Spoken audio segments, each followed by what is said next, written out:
Today I'm going to be teaching you how to temper chocolate. So I'm very excited about this. There are lots of ways we can temper chocolate. I'm showing you one method today. I will show you other ways to do it as well. So this way is called seeding. Okay, so it's basically when we melt a certain amount of chocolate. I've got a melter here that's got a temperature dial, and then we're adding tempered chocolate into it to cool it down. So I'll explain a bit first about what actually is tempering. A lot of people don't really understand it. It is very scientific, and it's when you get into that depth it can be quite complex, but I like to think of it as fun. So before I do that, I'll just tell you what you need. So if you have a melter at home, great. If you don't, that's fine. I will teach you other methods. You need a spatula, little scrape off a later, a metal kind of spatula to test if it's tempered, and a thermometer. This is a thermometer gun. If you've got the little probe ones as well, they're fine. That's what they kind of look like as well. And yes, and then also the tempered chocolate. So it's basically 10 to 20% that you're adding into the melted chocolate. So if you've got a kilo or 2 kilos of melted chocolate, you need to add 10 to 20% of tempered chocolate into there. So that's kind of the ratio of how it works. I'll explain first about what tempering is, okay? So if you think of chocolate consists of the cocoa beans, right? And inside the cocoa beans, it's got cocoa butter.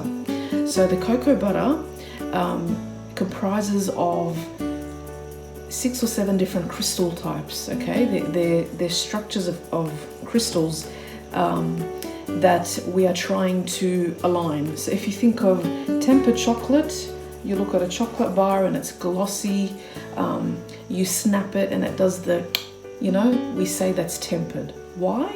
Because there's a specific crystal structure that's in the actual chocolate, and that's been isolated, and that allows it to kind of, have a really like a structured form, a bit like Lego, if you think of Lego. So the process of tempering is we have to heat the chocolate. If you think of a bell curve, it's kind of like that. So we got to heat the chocolate to about 42 degrees, which is what the melted chocolate is right now. And then we need to cool it down. So that process of cooling down actually allows us to isolate the specific crystal structure that we want to get. And so we cool it down to 27 degrees, okay? And so then once we've isolated, the most stable form of crystal, then we warm it back up just to working temp, which is about 30-31 degrees. So the process of doing this, I will take the lid off. So if you see, I've got some melted chocolate. We'll get my gun just to confirm where we're at.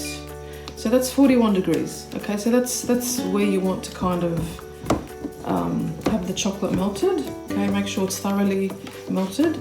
So what we're going to do, the temperature dial, I'm going to put it down to about 31. Okay, so now we're trying to cool the chocolate down. All right, so I'm going to add, as you can see, this tempered chocolate already. So it's already got the stable crystals inside. Remember what I said. So I'm just going to add a little bit of that, and then we're going to stir it in. So this whole process, it's similar to when you see people pouring the chocolate on a marble benchtop, and the marble benchtop is quite cold. So that is what kind of cools the actual chocolate down. So it's just a different type of tempering. There's all sorts of ways that you can do it. Today I feel like doing this. So you can see there's like lumps. So we want to try and melt this down, and we've already reduced the temperature of the dial. And then once it's melted, we keep taking the temperature. So we're wanting now to reduce it to 27 degrees. So let's have a look. Okay, 38. So it's gone down 4 degrees already. So we keep stirring. So the chocolate looks like, if you can see, I can't really see any lumps. So I'm just going to take a temperature check now. Okay, 37. So I'm just making sure, I'm just putting it at 30. Okay, so I'm going to add some more now. All right, I'm going to stir that in.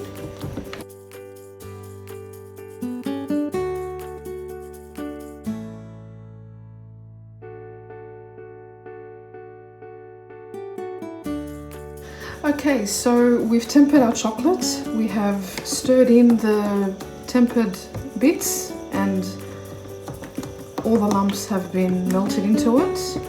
The temperature I have just checked and it's 31 degrees.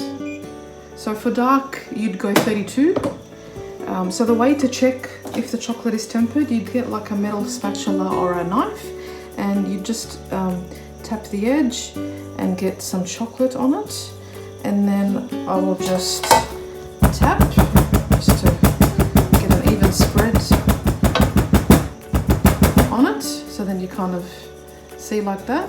So I'm just going to leave that on the bench to sit for a minute, and it should have gone hard and it should have a nice sheen, a nice gloss to it. So that's how you test to see if it's tempered. So that's my little video on seeding tempering. Happy chocolate eating, and you have a good day.